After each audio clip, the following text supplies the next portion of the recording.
Good morning friends. आज आइए हम लोग एक नए रूब्रिक्स की यात्रा में आप सबों का स्वागत है। सभी को मेरा मृदुल प्रणाम और आशीर्वाद। साथियों, कभी आप कोई नई जगह पर जाते हैं तो लगता है ये जगह तो मैं पहले आया था, लेकिन याद करने पर कभी पता भी नहीं चलता है। या किसी नए व्यक्ति से मिलते हैं तो उसकी आवाज भी लगता है कि ये चित परिचित है, मैं तो ऐसा आवाज सुना हुआ। तो कुछ ऐसी बातें जो कि आपके जीवन में कभी घटा नहीं, उसको लेकर के ये आशंकाएं अक्सर हुआ करता है। सामान्य अवस्था में भी कभी कभी, लेकिन हमेशा नहीं। लेकिन अगर यह आपका एक जीवन का अंग बन जाए तो यह रोगात्मक पहलू हो जाता है। और इसे हम लोग जानने का आज कोशिश करेंगे एक रिपोर्टरी के रूब्रिक्स के माध्यम से, जिसे हम लोग डेजा व्यू कहते हैं। डेजा व्यू का मतलब होता है एक एक साइकोलॉजिकल और क्लिनिकल कंडीशंस है। और इसको हम लोग आज देखने का कोशिश करेंगे। ये डेजा व्यू है क्या, और ये ऐसा क्यों होता है, इसके पीछे में कारण क्या है, इसको हम लोग जानने का कोशिश करेंगे। तो ये डेजा व्यू का मतलब होता है कि back to the journey, back to the journey, है ना, बैक टू द जर्नी। और एक आवाज है या कोई और चीज है, हो सकता है सही है या गलत है, इसका मन में भाव आता है। और इसका जो मीनिंग है, ये फ्रेंच वर्ड आता है ऑलरेडी सीन, पहले से देखा हुआ है। और एक साइकोलॉजिकल एक्सपीरियंस है जो कि प्रेजेंट सिचुएशन में उसमें महसूस करते हैं कि ऐसा है। और रिपर्टोरियल कॉन्टेक्स्ट में इसे एक माइंड सेक्शन के अंदर में रिपोर्ट रूब्रिक्स में रखा गया है। और इसका कैटेगरी जो है तो हम लोग अक्सर डेल्यूजन, एल्यूजन और मेमोरी डिस्टरबेंस से किया करते हैं। लेकिन यह ना तो डेल्यूजन है, ना एल्यूजन है, ना मेमोरी डिस्टरबेंस है। ये जो है सो एक पिक्यूलियर मेंटल परसेप्शन है, डिजॉर्डर भी कह सकते हैं इसको हम लोग, जिसमें कि हम लोग मेमोरी, टाइम रिकॉग्निशन का होता है, जो कि न्यूरोलॉजिकल भी हो सकता है या साइकोलॉजिकल डिस्टरबेंस भी हो सकता है। डिफिनेशंस को अर्थ में अगर जाएंगे तो साइकोलॉजिकल फिनोमेना जबकि पर्सन महसूस करता है कि एक फैमिलियरिटी का मन में है, वहां पर मुझसे है वातावरण, कोई नया सिचुएशन में पहले से ही एक्सपीरियंस था। इस टर्म का ओरिजिन जो है तो ऑलरेडी सीन से आया है, जिसको कि एमाइल बोरिक ने 1907 में किया था अपने किताब में लेवनर्डी साइंस साइकी में। और रिपोर्टरी में इसका प्लेसमेंट आपके माइंड रूब्रिक्स में किया गया है, सिंथेसिस में है, कंप्लीट में है, मर्फी, फाटक, और इससे रिलेटेड रूब्रिक्स भी हम लोगों ने देखा है। होम्योपैथिक इंपॉर्टेंस इसका बहुत महत्वपूर्ण होगा, क्योंकि यह एक पीक्यूआरएस सिम्टम्स के रूप में हम लोगों को दिखलाई पड़ता है। इसका हिस्टोरिकल वैल्यू हम लोग देखते हैं, हिस्टोरिकल बैकग्राउंड। एंशियंट फिलोसफी में प्लेटो के जमाने में प्लेटो ने और ईस्टर्न ट्रेडिशंस में कहा कि ये मेमोरी सोल है या कार्मिक रिकॉलेक्शन है, या पूर्व जन्म का आपका जो याद है उसको आप देख रहे हैं, ऐसा लोगों ने इसको कहा। फिर 1830 से 1900 के बीच में जॉन हर्लिंग और जैक्सन एमाइल ने इसको कहा कि ये टेम्पोरल लोब है, इपिलेप्सी के कारण होता है। और बहुत समय तक इस विषय को इपिलेप्सी से जोड़ा गया है। और फ्राइड एंड जंस ने तो इसे अनकॉन्शियस कहा कि भीतर में ये अर्धचेतन, अचेतन मन का भाव है, जो कि हमारे सामने में निकल करके आता है कलेक्टिव मेमोरी का। फिर आता है 1950 से 1970 में, इसको इलेक्ट्रिकली स्टिमुलेटेड टेम्पोरल लोब्स की बात करते हैं, जो कि न्यूरोलॉजिकल बेसिस को कहा। फिर आज के वर्तमान स्थिति में न्यूरो साइंटिस्ट और कॉग्निटिव साइकोलॉजिस्ट एमआरआई और ईईजी से स्टडी करने के बाद में कहा कि ये हिप्पोकैम्पल मिसफायरिंग है अब मेमोरी और का, यानी कि हिप्पोकैम्पल एरिया में आपके ब्रेन के वहां पर मिसफायर होता है, अचानक कुछ होता है जिससे कि ये हो जाता है। और मॉडर्न होम्योपैथी में हम लोग केंट, बोगर, पाठक सिंथेसिस में इंटीग्रेट किया गया है रूब्रिक्स के अंदर में। ये एक मिस्टिकल है और न्यूरोलॉजिकल साइकेट्रिक से होता है, जिसका कि वैलिडेशन समझो के रिपोर्टरी में है। आइए साइको एनालिस्ट फोकस क्या होता है, interest lies not on the mechanism of the but in the psychological के कारण होता है ना। है, और साइकिक सेरेमनी होता है। और इसका जो निष्कर्ष है मुख्यतः व्यक्ति के इंडिविजुअल स्टडी करने के बाद में निकाला जाता है।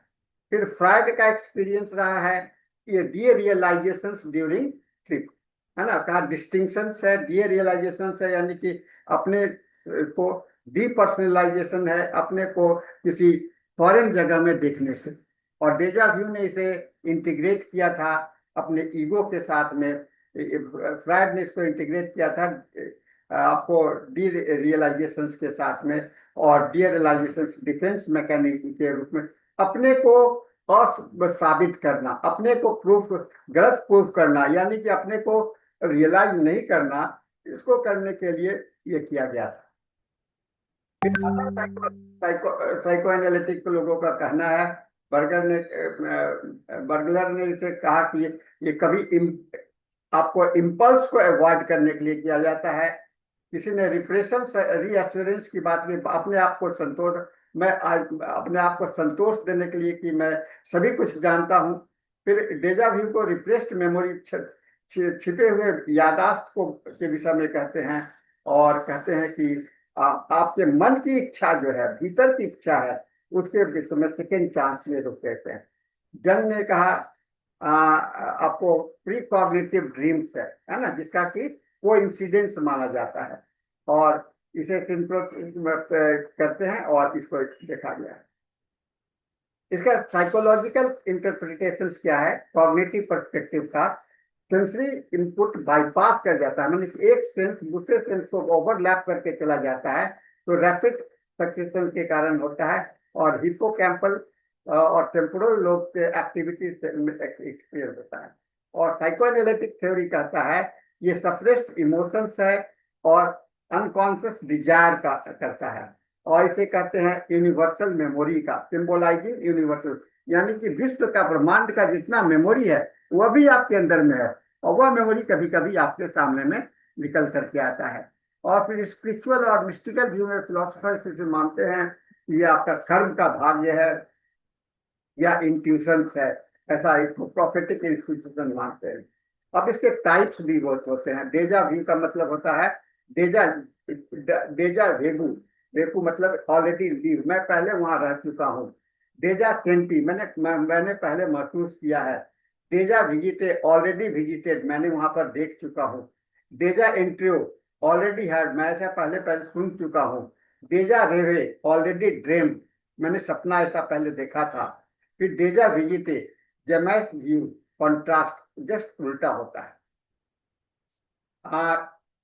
ऑलरेडी लिव्ड का मतलब होता है मैं वहां था, इसका बहुत कॉमन टाइप है ना, पहले की जगह का एक्सपीरियंस, कोई नई जगह पर जा रहे हैं, इसका क्या होता है कि मेमोरी प्रोसेसिंग एरर के कारण हो सकता है, और misfiring of the brain region हो सकता है। आप कहीं नए रेस्टोरेंट में जा रहे हैं, नए जगह पर जा रहे हैं, तो इसको आपको लगता है कि ऐसा हो रहा है। फिर ऑलरेडी फेल्ट का मतलब होता है कि पहले से महसूस किया है, ऐसे लगता है कि मैं मैं यहाँ पर सेंसेशन मेरा हो चुका है, फेमिलियर है। इसका जनरली टेम्पोरल लोब इपिलेप्सी के कारण भी माना जाता है, और विजुअल मेमोरी के कारण भी माना जाता है। अचानक आपको लगेगा, इसमें अचानक लगता है कि हम बहुत शांति में है, मेडिटेशन में है, और इस समय मेरे मन में उभर करके आ रहा है। ऑलरेडी विजिटेड, अभी जैसा हम लोगों ने बताया कि नोन प्लेस में है। फिर ऑलरेडी हर्ड, ये सब एक्सपीरियंस है, खाली आपका जो है जैसे सुनना है, देखना है, टच है, उसे सपना है, इससे मिल जाता है। कॉन्ट्रास्ट जस्ट इसका उल्टा है।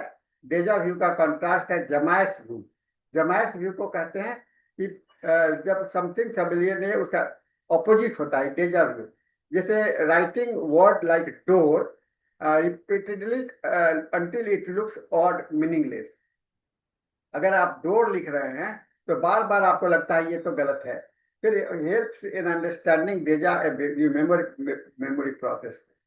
और न्यूरोलॉजिकल और साइकोलॉजिकल पर्सपेक्टिव है कि टेम्पोरल लोब इपिलेप्सी में पाया गया है, इट विल शॉर्ट टर्म में मिसफायर के कारण।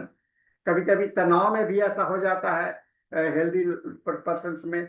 कॉग्निटिव थ्योरी में होता है कि आपके मेमोरी के कारण फॉल्स क्रिएट हो जाता है। और साइको एनालिटिक थ्योरी में कहते हैं कि ये जो है सो एक रिप्रेस्ड मेमोरी यानी दबा हुआ मेमोरी या अनकॉन्शियस डिजायर का है। क्लिनिकल रेलिवेंस इसका क्या है? न्यूरोलॉजिकल होता है। न्यूरोलॉजिकल में हम लोग देखेंगे सिग्निफिकेंस होता है, टेम्पोरल लोब एपिलेप्सी में देखा जाता है, माइग्रेन में देखा जाता है, माइग्रेन का औरा, और ब्रेन इंजरी में भी पाया जाता है। साइकेट्रिक कंडीशंस में पीटीएसडी में आपको बहुत सारा इसको नजर में आएगा, सिजोफ्रेनिया में, स्पेक्ट्रम डिजॉर्डर में। फिर आता है स्ट्रेस और फैटिग में, जब आप बहुत थके हुए हैं, नींद नहीं हुआ है, उस समय भी ऐसी घटनाएं घटती हैं। और डेवलपमेंटल में खास करके ये सबसे ज्यादा तो युवा अवस्था में होता है, जब बच्चे 13 से 18 के बीच में रहते हैं, तो उस समय में मेमोरी एक्टिविटी बहुत ज्यादा होता है उसे। और इसका ऑर्गन डिस्फंक्शन का तुरंत हम लोगों को जांच कराना चाहिए। इसका की पॉइंट्स क्या है? डेजा व्यू एपिलेप्सी का, एपिलेप्सी में होता है रेमिनेंस, हिस्टोरिकली, है ना, पूर्व का जगह देखा हुआ है। और इसका अपने एक यंग डॉक्टर, मेडिकल डॉक्टर ने अपने राइटिंग में लिखा था क्यूरेंस, जो कि पब्लिश हुआ था, और बहुत सारे डेजा व्यू एक्सपीरियंस बचपन का उसमें दिया हुआ है। फिर कनेक्शन विद एपिलेप्टिक सीजर, है ना, एपिलेप्टिक सीजर से भी बहुत सारा इसको अटैच जोड़ा गया है। Healing this experience with overwork fatigue, और इसके कारण होता है दो ऑक्सीजन को एक साथ अगर आप करेंगे तो नेक्स्ट ऑफ डे आपको इस तरह से दिखाई पड़ता है। और कंक्लूजन इसका क्यूरेंस का लिया गया है। अब आइए हम लोग पेशेंट का एक्सप्रेशन बहुत क्यूरियस होता है। अगर पेशेंट का आवाज होगा वो जिज्ञासापूर्ण होगा। I feel like I have been here, लगता है कि मैं यहाँ था। ये क्या है? बेनाइन डेजा व्यू एपिसोड है। एंक्सस, मुझे डर है, मुझे भय है, मुझे चिंता है कि मैं यहाँ पर शायद जाना। ये पीटीएसडी या डिसोसिएशन जो ट्रॉमा के कारण हुआ है उसमें पाया जाता है। न्यूरोलॉजिकल में देखा जाता है कि अपने दिमाग में सोचता है कि मेरे है। ये सीजर में पाया जाता है, ऑरा साइन में। मिस्टिकल, आई नो, मैं जानता हूं कि ये होगा क्योंकि ये पहले हो चुका है। ये क्लेरेवॉयंस टाइप ऑफ इंटरप्रिटेशन है। और ड्रीमिंग होता है, आई feel like I am dreaming, मुझे लगता है कि मैं तो सपना देख रहा हूं। और ये डी रियलाइजेशन स्टेट है।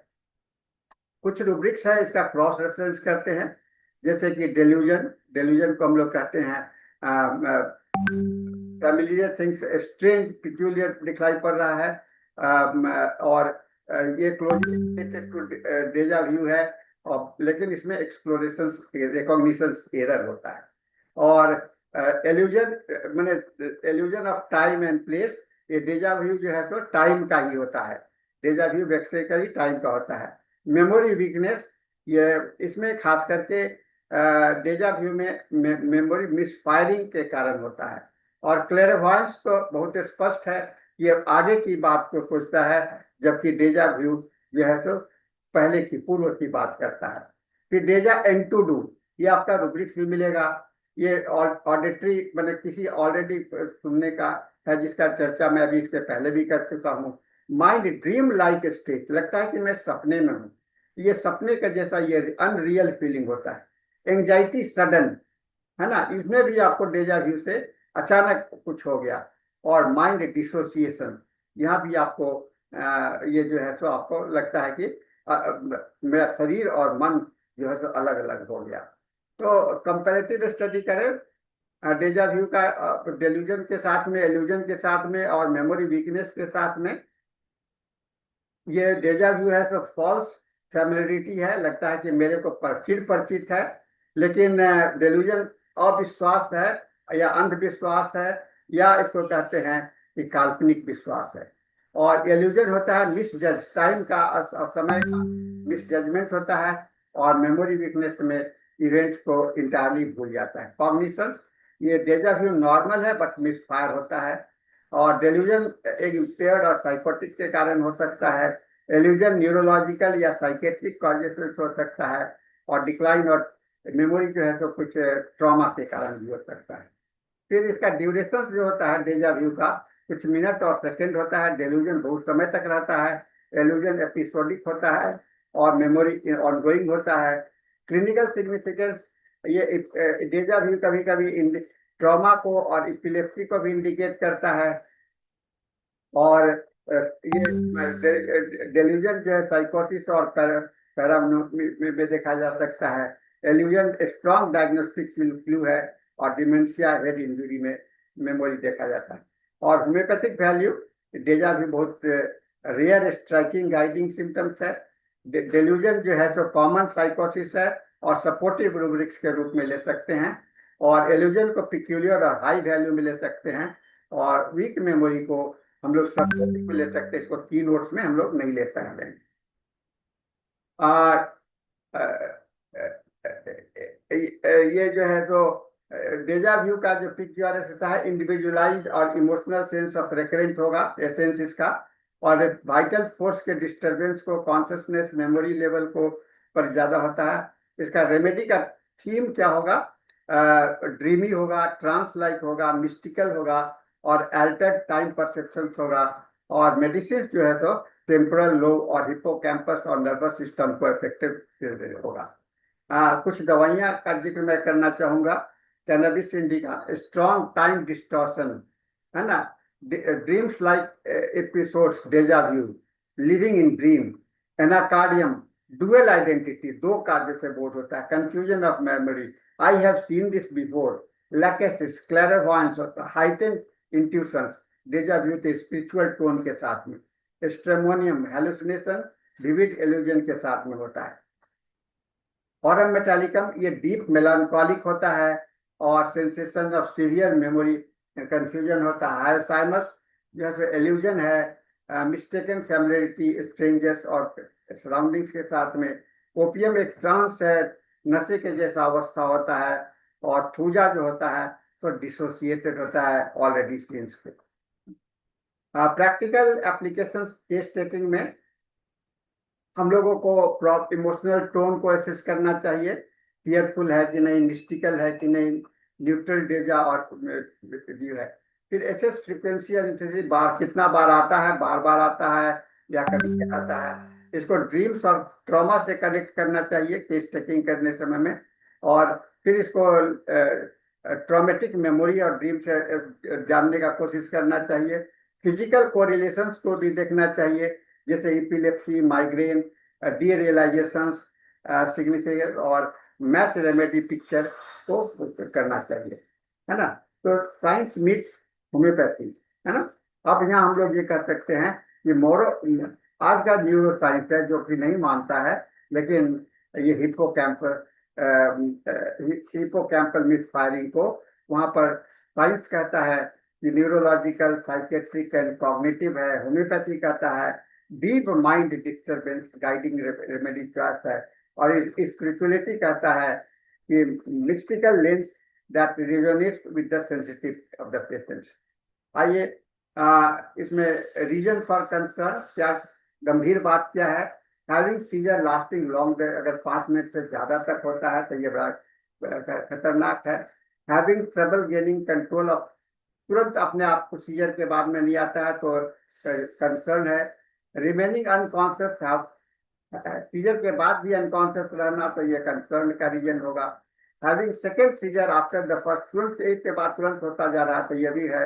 और साथ में अगर अदर मेडिकल कंडीशन है लाइक डायबिटीज, हाइपरटेंशन, और अगर प्रेगनेंसी है इस समय में तो इसका और भी ज्यादा महत्व होता है। और इस समय में चोट लगने की, सीजर के समय में चोट लगने की घटना देखा जा सकता है।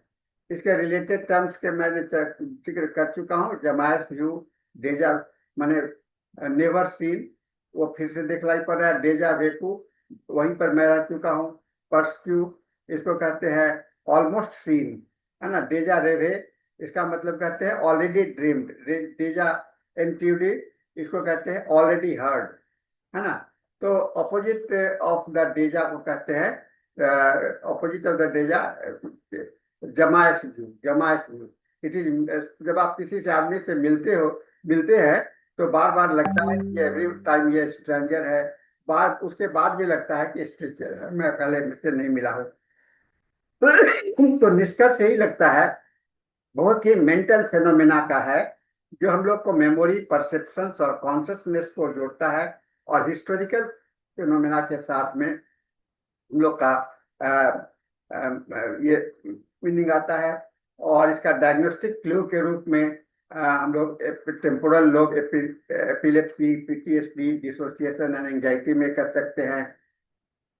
होम्योपैथी में रेयर पिक्यूलियर इमोशनली चार्ज के रूप में ले सकते हैं, जहाँ की हमारे पास में गाइडिंग रेमेडी आ सकते हैं, कैनबिस लाइकेसिस जैसे। क्रॉस रेफरेंस में हम लोग को देखना चाहिए और कहते हैं कि डेजा वू एक खिड़की के जैसा है, बेहोशी और अचेतन के बीच की अवस्था है और थेरापेटिकली इंपॉर्टेंस है हम लोगों को individualise. Have you ever experienced the feeling that you have been to a place, it is so strong, but at the same time you have come to the place for the first time? It is the feeling of deja vu. And is deja vu connected with reincarnation? The fact is, at the present moment, we have only access to 3 states of consciousness. However, there is another state of consciousness where everything is happening simultaneously. The great rishis and yogis operate in that consciousness. Patanjali Maharishi calls it the chitta. So what happens in deja vu is that all of a sudden you have access to the chitta and you get information. That means you have taken many births. In higher states of consciousness, when the Kundalini goes up to the third eye chakra, it is said that you get a vision of everything together. That consciousness is operating at the same time, but we don't have access to it. It is said that Krishna Bhagwan could see the start and end of everyone at the same time. The goal of life is to reach and accomplish the highest state of consciousness. Once that unknown is known, all is known to you. Hari Om Tat Sat. तो thank you. इसके साथ में आज का ये हम लोगों का लेक्चर समाप्त होता है। आइए हम लोग इस महत्वपूर्ण बुद्धिस्ट को जान करके इसको समझने का कोशिश करें और मुझे लगता है कि हम लोगों के प्रैक्टिस के लिए बहुत उत्तम होगा, उचित होगा। इसके साथ में आज का यह सेशन समाप्त होता है और हम लोग फिर मिलेंगे नए रूब्रिक के साथ में।